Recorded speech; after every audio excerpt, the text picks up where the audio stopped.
बातमी आहे पावसासंदर्भात। कोयना आणि वारणा धरण क्षेत्रात संततधार पाऊस सुरू आहे, त्यामुळे धरणातील पाणी साठ्यात वाढ झाली आहे। सांगली, मिरज शहरासह जिल्ह्यातही संततधार पाऊस सुरूच आहे।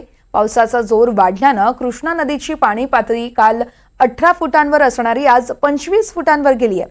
काल दिवसभरात 7 फुटांनी वाढ झाली आहे आणि याचाच आढावा घेतलाय आमचे प्रतिनिधी शरद सातपुते यांनी। संतवाहे कृष्णामाई म्हणणाऱ्या कृष्णा नदी आता सध्या रौद्र रूप धारण करत आहे। काल होती 18 फुटाची पातळी आता जवळपास 25 फूट झालेली आहे। आयर्न पुलाची पातळी वाढत आहे, धोक्याची पातळी ही 34 फूट आहे। पाणलोट क्षेत्रात सध्या संततधार पाऊस आहे। 148 मिलीमीटर पावसाची नोंद आहे। जवळपास 74% धरण भरलेलं आहे। मांगले वारणाधरी परिसरात जे गावं आहेत, छोटी गावं आहेत, त्यांना अनेक ऐतवडे खुर्द इथं रस्ता बंद झालेला आहे। सध्या पाणलोट क्षेत्रात पाऊस पडत असल्यामुळे अनेक गावांना पुराचा धोका वाढलेला आहे। काही ठिकाणी रस्ते बंद झाले आहे, वाहतूक विस्कळीत झालेली आहे आणि आपण पाहतोय आता कृष्णेच्या तीरावर आहे, आयर्न पुलावर आहे, ही पाण्याची पातळी झपाट्याने वाढत आहे।